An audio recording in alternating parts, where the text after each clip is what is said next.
अस्सलाम वालेकुम दोस्तों, 28 फरवरी 2026 की एक रात जब पूरी दुनिया सो रही थी, इसराइल अमेरिका के साथ मिलकर ईरान पर हमला कर देता है और हमला भी ऐसा कि लोग 2023 की इराक वार को भूल गए। इस हमले की ना कोई वार्निंग दी गई, ना ईरान के पास कोई इंटेलिजेंस रिपोर्ट थी। सिर्फ पहले ही 12 घंटों में 900 से ज्यादा स्ट्राइक्स कर दी गई। ईरान के सुप्रीम लीडर आयतुल्लाह अली खामनाई को शहीद कर दिया गया, उनकी बेटी, दामाद, नवासा सब शहीद। दर्जनों टॉप मिलिट्री कमांडर्स को एक साथ शहीद कर दिया गया। एक स्कूल में बैठी 170 के करीब 7 से 12 साल की बच्चियां शहीद कर दी गईं और यहाँ से वो आग शुरू हुई जो आज तक बुझाई नहीं जा सकी। लेकिन ये कहानी सिर्फ 28 फरवरी से शुरू नहीं होती, ये कहानी शुरू होती है 1979 से और आज मैं आपको वो पूरी कहानी बताऊंगा। इख्तिलाफ कैसे हुआ, इतनी जंगें हो चुकी हैं, 2026 की वॉर क्यों शुरू की गई, इसमें किस साइड ने कितना नुकसान या फायदा उठाया, दुनिया का रिएक्शन कैसा रहा और इस जंग ने दुनिया को क्या नुकसान दिया। ये सब समझने के लिए थोड़ा बैकग्राउंड समझना जरूरी है। ईरानी रेवोल्यूशन से पहले की बात करें तो ईरान और इसराइल दोस्त थे। हाँ जी, आपने ठीक सुना, 1950s और 60s में ईरान जो तब शाह मोहम्मद रजा पहलवी की हुकूमत में था, तब इसराइल और ईरान दोस्त हुआ करते थे। दोनों के बीच ट्रेड हुआ करती थी, इंटेलिजेंस शेयरिंग होती थी। इवन 6 मार्च 1950 में ईरान ने इसराइल को डिफेक्टो तस्लीम कर लिया था, लेकिन पब्लिक प्रेशर के खौफ से ये बात जाहिर नहीं की गई। यहाँ एक सवाल उठता है, आखिर क्या वजह रही होगी कि ये दोस्ती इतनी गहरी दुश्मनी में बदल गई। वो कहते हैं ना, नफरत बता रही है मोहब्बत गजब की थी। 1979 में जब आयतुल्लाह अली खामनाई ने इस्लामिक रेवोल्यूशन की और ईरान में एक नया निजाम आया तो पहला काम ये हुआ कि इसराइल को दुश्मन डिक्लेयर कर दिया गया। तेहरान में इसराइली एम्बेसी को बंद कर दिया गया, उसकी जगह पैलेस्टीनियन लिबरेशन ऑर्गेनाइजेशन का ऑफिस खोल दिया गया। ईरान का नया मोटो बन गया, इसराइल को मिटा दो। लेकिन डायरेक्टली लड़ने की बजाय ईरान ने प्रॉक्सी वार को प्रेफर किया। ईरान ने लेबनान में हिजबुल्लाह को बनाया, गाजा में हमास को फंडिंग शुरू कर दी, हुतीस को यमन में डेवलप करना शुरू कर दिया, इराक में मिलिटेंट ग्रुप्स को सपोर्ट शुरू कर दी, सीरिया में बशर अल असद की मदद की। ये सब मिलकर एक्सिस ऑफ रेजिस्टेंस कहलाते हैं। मतलब ईरान के टूल्स जो इसराइल और अमेरिका को अंगेज रखते रहे विदाउट डायरेक्ट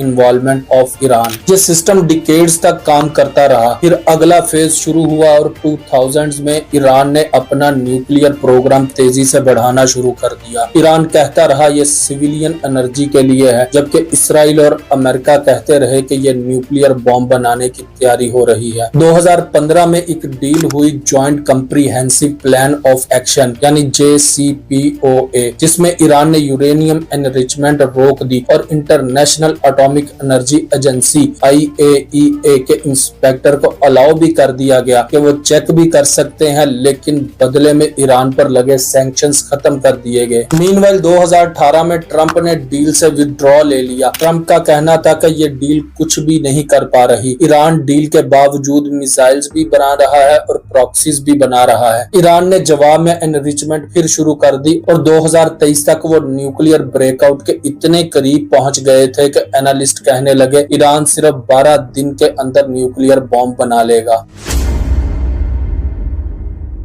यहाँ से वॉर्स का एक सिलसिला शुरू हुआ जो आज तक जारी है। 7 अक्टूबर 2023 को हमास इसराइल पर हिस्ट्री का सबसे बड़ा हमला कर देता है, जिसमें 1200 से ज्यादा इसराइली मार दिए गए। ईरान ने उस वक्त हमास को इनडायरेक्टली सपोर्ट किया था। जवाब में इसराइल ने गाजा पर हमला शुरू कर दिया और इसी के साथ पूरे रीजन में एक आग भड़क उठी। हिजबुल्लाह ने लेबनान से रॉकेट्स चलाने शुरू कर दिए, हुतीस ने यमन से रेड सी के शिप्स पर हमले शुरू कर दिए। इराक में ईरान बैक्ड मिलिटेंट्स ने अमेरिकन बेसिस पर 200 से ज्यादा अटैक्स किए। फिर अप्रैल 2024 में इसराइल ने दमिश्क में ईरानियन कॉन्सुलेट पर बॉम्ब मारा। 7 सीनियर ईरानियन कमांडर्स शहीद कर दिए गए। जवाब में ईरान ने हमले किए और इस तरह ईरान पहली बार डायरेक्टली जंग में शामिल हो गया। इसराइल पर 300 से ज्यादा ड्रोन्स और मिसाइल्स मारे, लेकिन इसराइल, अमेरिका, फ्रांस और जॉर्डन ने मिलकर इन्हें इंटरसेप्ट कर लिया था। इसराइल ने दोबारा दोबारा लेकिन लिमिटेड अटैक किया। उस वक्त ऐसा फील हो रहा था जैसे दोनों साइड्स जंग बढ़ाना नहीं चाहते, इसलिए उस वक्त दोनों साइड्स ने चुप साध ली। लेकिन धूल अभी बैठी नहीं थी कि 13 जून 2025 को इसराइल ने रात के अंधेरे में ईरान पर सरप्राइज अटैक कर दिए। 200 से ज्यादा फाइटर जेट्स और 330 से ज्यादा मुनिशंस, 100 टारगेट्स और साथ ही इसराइल की इंटेलिजेंस एजेंसी मुसाद ने ईरान की एयर डिफेंस सिस्टम को सबूटाज कर दिया। ईरान के न्यूक्लियर साइंटिस्ट और मिलिट्री कमांडर्स शहीद कर दिए गए, न्यूक्लियर फैसिलिटीज डैमेज हो गई। ईरान भी चुप न रहा और जंग के 12 दिनों में 550 बैलिस्टिक मिसाइल्स और 1000 ड्रोन्स मार दिए। इस दरमियान अमेरिका ने भी एंट्री मारी और 22 जून को 3 ईरानियन न्यूक्लियर साइट्स पर बॉम्ब मार दिए। लेकिन जल्द ही 24 जून 2025 को अमेरिका के प्रेशर पर सीज फायर पर एग्री कर लिया गया। इस वार को 12 डेज वॉर का नाम दे दिया गया, लेकिन ईरान ने न्यूक्लियर प्रोग्राम को फिर शुरू कर दिया। वक्त गुजरता गया लेकिन ईरान ये जानता था कि इसराइल और अमेरिका दोबारा से हमला करेंगे, जिसकी तैयारी ईरान करता रहा और एक रात वही हुआ जिसका डर था। क्योंकि अमेरिका और इसराइल बुजदिल कंट्रीज हैं, तो रात के अंधेरे में 28 फरवरी 2026 की एक रात 8:38 पर ट्रंप के ऑर्डर पर ऑपरेशन एपिक फ्यूरी लॉन्च कर दिया गया। ये नाम सुनकर ही अंदाजा हो जाता है कि क्या होने वाला है। अमेरिका और इसराइल ने एक साथ ईरान पर ऐसा हमला शुरू किया जिसकी मिसाल मॉडर्न हिस्ट्री में नहीं मिलती। पहले ही 12 घंटों में यूएस नेवी के वॉरशिप्स ने टोमाहॉक मिसाइल्स दाग दिए। B-2 स्टेल्थ बॉम्बर्स जो दुनिया के सबसे एडवांस्ड एयरक्राफ्ट्स माने जाते हैं, इनके जरिए से ईरान की मिसाइल फैसिलिटीज पर बंकर बस्टर बॉम्ब्स गिराए। साथ ही इसराइली एयरफोर्स ने सुबह 6:45 पर अलग से एक वेव लॉन्च कर दी, जिसमें ईरान की पूरी लीडरशिप को टारगेट बनाया गया। सुप्रीम लीडर आयतुल्लाह अली खामनाई जो 45 साल पर इस पोजीशन पर मौजूद थे, जिसके हाथ में न्यूक्लियर प्रोग्राम था, जिसकी मिलिट्री दुनिया की 6th लार्जेस्ट मिलिट्री थी, वो अपने रेजिडेंशियल कंपाउंड में एक मीटिंग अटेंड कर रहा था। वहां पर मौजूद खामेनाई की बेटी, दामाद, नवासा, बहू सब शहीद हो गए। ईरानी स्टेट मीडिया ने अगली सुबह यह अनाउंस कर दिया और मुस्लिम दुनिया में एक गम सा फैल गया। इसके अलावा 40 senior officials, defence minister, IRGC commander, intelligence chiefs, military officer heads सब एक ही साथ शहीद कर दिए गए। इसी दौरान एक ऐसा वाकया भी हुआ जो सदियों तक अमेरिका और इसराइल का पीछा करता रहेगा। मिनाब शहर में एक गर्ल्स स्कूल शजरा तैयबा में अमेरिकन मिसाइल से 170 के करीब 7 से 12 साल की बच्चियां शहीद हो गईं। ये बात पूरी दुनिया में बैकलैश की वजह बनी।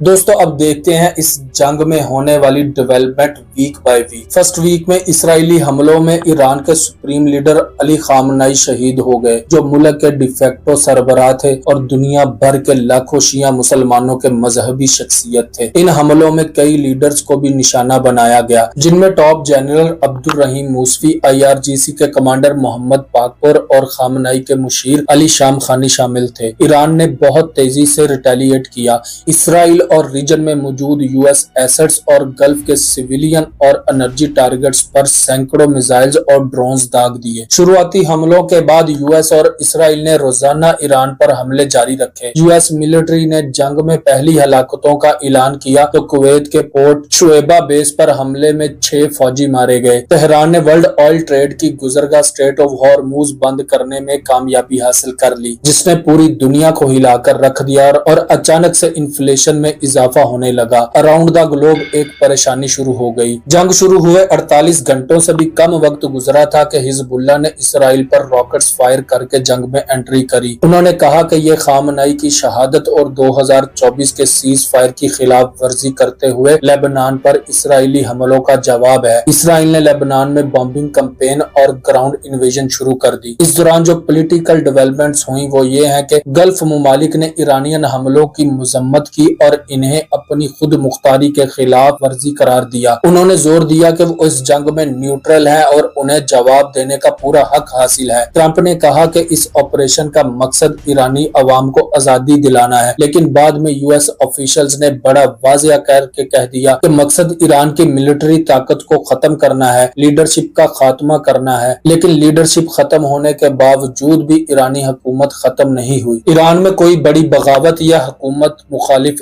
एहतजाज भी देखने को नहीं मिले, बल्कि इसका उल्टा होने लगा। ईरानी लोग पहले से ज्यादा स्ट्रॉन्ग नजर आने लगे। अमेरिका में ट्रंप के क्रिटिक्स ने इन हमलों की कानूनी हैसियत पर सवाल उठाने शुरू कर दिए और आहिस्ता आहिस्ता क्लियर होने लगा कि ये अटैक्स कांग्रेस की इजाजत के बगैर किए गए थे। शुरुआती पोल्स के मुताबिक अमेरिका में सिर्फ हर 4 में से एक शख्स इस जंग की हिमायत कर रहा था। ट्रंप ने कहा कि वो ईरान का अगला सुप्रीम लीडर चुनने में हिस्सा लेना चाहता है, जिसको लेकर के ईरानियन ऑफिशियल्स ने ट्रंप को खूब ट्रोल भी किया।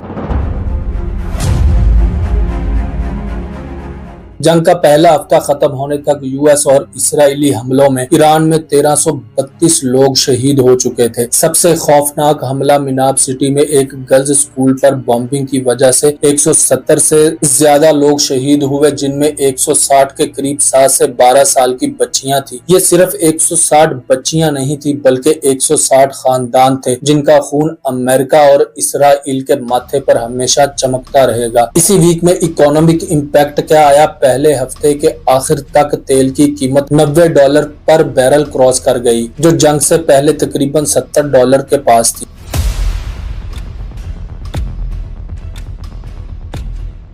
और वार के दूसरा हफ्ता शुरू होते ही ये साफ हो गया कि ईरानियन रजीम कोलैप्स नहीं हुई और ये मुकाबला कोई मुख्तसर या वन एंड डन ऑपरेशन नहीं था। जैसा कि जनवरी में अमेरिका ने वेनेजुएला के प्रेसिडेंट निकोलस मादुरो को इंटरनेशनल लॉज की खिलाफ वर्जी करते हुए अगवा कर लिया था, ईरान में सब इतना आसान नहीं था। अमेरिका ने मिस कैलकुलेट किया। सेकेंड वीक में ही इराक में अमेरिकन मिलिट्री रिफ्यूलिंग एयरक्राफ्ट गिर गया, जिसमें मौजूद 6 क्रू मेंबर्स हलाक हो गए। ईरान इत्तेहादी इराकी ग्रुप्स ने इसे गिराने की जिम्मेदारी कबूल कर ली। अमेरिका और इसराइल ने ईरान पर हमले जारी रखे और पहली बार तेहरान में ऑयल स्टोरेज डिपो को निशाना बनाया गया। इन हमलों में उसे उठने वाले धुएं के बादल बन गए और 90 लाख की आबादी वाले शहर में ब्लैक रेन देखी गई। हिजबुल्लाह और ईरान ने इसराइल के खिलाफ कोऑर्डिनेटेड रॉकेट अटैक शुरू कर दिए। इसराइल ने बरूत और उसके सदरन एरियाज में बॉम्बिंग की और सदरन लेबनान में तबाही मचा के रखी। दूसरी तरफ ईरान ने स्ट्रेट ऑफ हॉर्मुज के करीब कई जहाजों को निशाना बनाया, क्योंकि ईरान ने इस स्ट्रेटेजिक रास्ते पर अपना कंट्रोल मजबूत कर लिया था। ट्रंप ने रुकावट का शिकार टैंकर्स को एस्कॉर्ट देने का वादा किया, लेकिन यूएस मिलिट्री ने तस्लीम किया कि वो फिलहाल जहाजों को स्ट्रेट से निकालने के लिए तैयार नहीं है। ईरान ने गल्फ में अपने हमले तेज कर दिए और सऊदी अरेबिया पर हमला कर दिया, जिसमें 2 लोग हलाक हो गए। इस वीक में पॉलिटिकल डेवलपमेंट्स भी रही। ईरान ने ट्रंप की डिमांड के खिलाफ मरहूम खामेनेई के बेटे मुजतबा खामेनेई को नया सुप्रीम लीडर सिलेक्ट कर लिया, जबकि ट्रंप ने 56 साला मुजतबा खामेनेई को ऑप्शन के तौर पर मुस्तरद कर दिया था। एक तहरीरी पैगाम में मुजतबा खामेनेई ने कहा कि ईरान अमेरिका और इसराइल के हमलों के खिलाफ लड़ता रहेगा। जब तक ईरान की मर्जी के मुताबिक जंग बंदी ना हुई, तब तक स्ट्रेट ऑफ हॉर्मुज को बंद रखा जाएगा। ट्रंप ने कहा कि जंग जल्द खत्म हो जाएगी, लेकिन इसराइली ऑफिशियल्स ने जोर दिया कि जंग की कोई हद नहीं है। हिजबुल्लाह के लीडर नईम कासिम ने कहा कि उनका ग्रुप इसराइल के साथ लंबे मुकाबले के लिए तैयार है। उन्होंने इस जंग को बका की जंग करार दे दिया। इसी वीक में जो सिविलियन कॉस्ट रही, ईरान ने बताया कि अमेरिका और इसराइली हमलों में तकरीबन 10,000 सिविलियन मुकामात को नुकसान पहुंचाया गया। लेबनान में होमलेस होने वाले लोगों की तादाद 8 लाख से ज्यादा हो गई, क्योंकि इसराइल ने मुल्क के बड़े हिस्सों को जबरदस्ती खाली कराने के ऑर्डर्स जारी कर दिए थे। दूसरे हफ्ते के इख्तिताम तक लेबनान में इसराइली हमलों से 770 से ज्यादा लोग शहीद हो गए। इकोनॉमिक इम्पैक्ट ये रहा कि 8 मार्च को तेल की कीमतें $110 पर बैरल से ऊपर चली गईं, जो बाद में सेकेंड वीक के एंड तक रिवर्स हो गई और तकरीबन 90 से $100 के दरमियान तक ये कीमतें आ चुकी थी।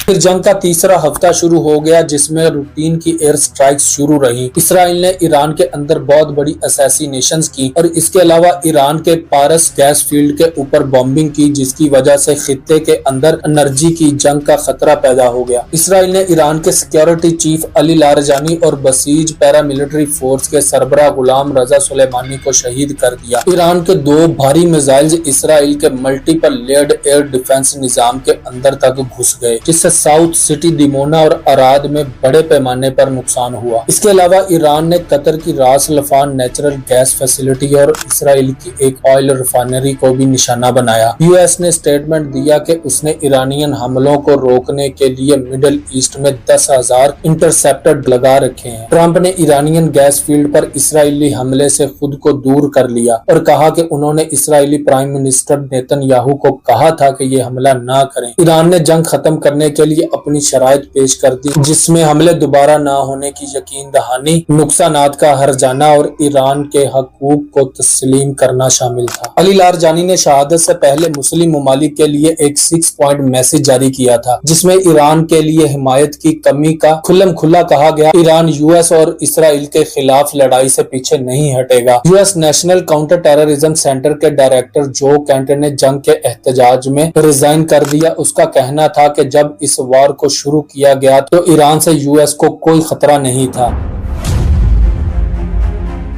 ईरानियन रेड क्रिसेंट ने बताया कि जंग के दौरान कम से कम 204 बच्चे शहीद हो चुके हैं, जबकि कलेक्टिवली शहीद होने वालों की तादाद 1444 से बढ़ चुकी है। लेबनान में इसराइली हमलों से शहीद होने वालों की तादाद 1000 से ऊपर जा चुकी थी और बेघर होने वालों की तादाद 10 लाख से ज्यादा हो चुकी थी। कतर एनर्जी के मुताबिक ईरानियन हमलों ने कतर की एलएनजी एक्सपोर्ट कैपेबिलिटी का 17% हिस्सा तबाह कर दिया, जिससे एनुअली $20 बिलियन का रेवेन्यू का नुकसान हुआ। इन नुकसानात से यूरोप और एशिया की एनर्जी मार्केट्स पर असरात पड़ने का खतरा और बढ़ गया। यूएसए में पेट्रोल की कीमत $3.90 पर गैलन, मतलब 3.8 लीटर की कीमत $3.9 तक पहुंच गई, जो जंग के शुरू होने से पहले की कीमत से $1 ज्यादा है।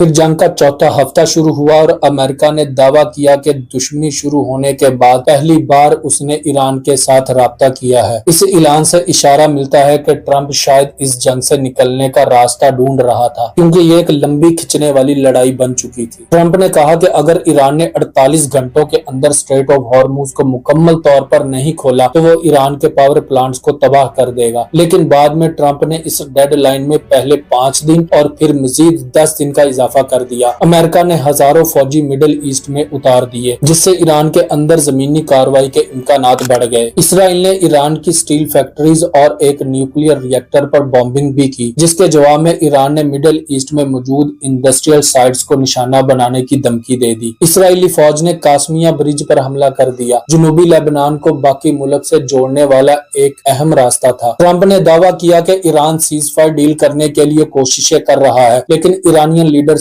ने वाशिंगटन से ऐसी कोई भी किस्म की बातचीत होने को इनकार कर दिया। फिर इसके बाद अमेरिका ने ईरान को 15 पॉइंट सीज फायर प्लान भेजे, लेकिन तेहरान ने इसको मुस्तरद कर दिया। कतर ने मामलात को डिप्लोमेसी के जरिए हल करने पर जोर देते हुए कहा कि खित्ते में दुश्मनों की मुकम्मल तबाही कोई रास्ता नहीं होती। यूएई ने ईरान के खिलाफ सख्त लहजा इख्तियार किया। फॉरेन मिनिस्टर अब्दुल्ला बिन जयाद ने कहा कि उनका मुल्क दहशतगर्दों के हाथों ब्लैकमेल नहीं होगा। इसराइल के फाइनेंस मिनिस्टर बेजालेल स्मोट्रिक ने कहा कि इसराइल की नई सरहद लातीनी रिवर होनी चाहिए, जिससे इशारा मिलता है कि उनका मुल्क लेबनान के तकरीबन 20% इलाके पर कब्जा करना चाहता है। यमन का हुतीज ग्रुप, जो अब तक अलग थलग खड़ा था, उसने भी बयान दिया कि रेड सी को ईरान पर हमलों के लिए इस्तेमाल किया गया या जंग मजीद बढ़ी तो वो जंग में शामिल होने के लिए तैयार खड़े हैं। ईरान में शहीद होने वालों की तादाद तकरीबन 2000 के करीब पहुंच गई, जबकि गल्फ में 25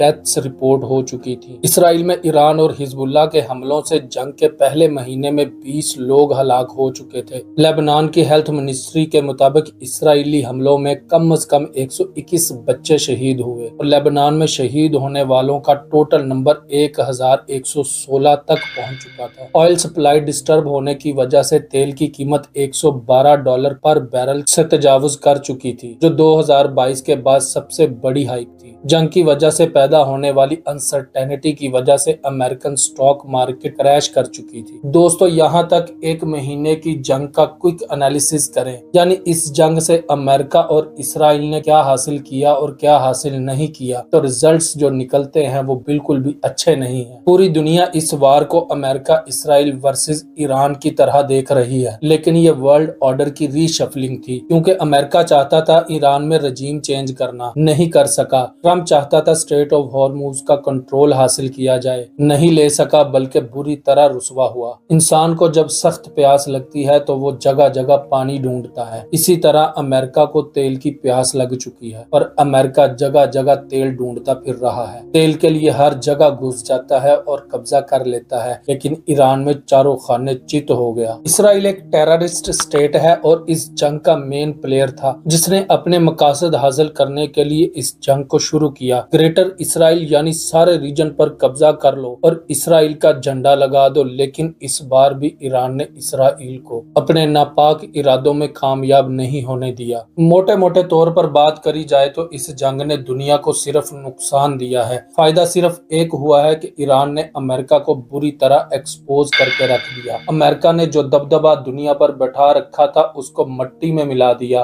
और अमेरिका को सीज फायर करने पर मजबूर कर दिया। 7 अप्रैल को डोनाल्ड ट्रंप एक ट्वीट करता है जिसमें ईरानियन सिविलाइजेशन को मुकम्मल खत्म करने की धमकी दी जाती है। इसके बाद prime minister of Pakistan Shahbaz Sharif की तरफ से एक ट्वीट किया जाता है जिसमें 15 दिन की मोहलत मांगी जाती है और 15 दिन के लिए सीज फायर का मशवरा दिया जाता है और दोनों मुमालिक को मुज़ाकरात की पेशकश भी की जाती है। इसके लिए पाकिस्तान इस्लामाबाद को as a host place offer कर देता है, जिसको अमेरिका और ईरान की तरफ से एक्सेप्ट कर लिया जाता है और मुज़ाकरात शुरू हो जाते हैं। दोस्तों, मुज़ाकरात की मुकम्मल कहानी नेक्स्ट वीडियो में डिस्कस करेंगे, जिसके लिए चैनल को सब्सक्राइब कर लें। तब तक के लिए अल्लाह हाफिज।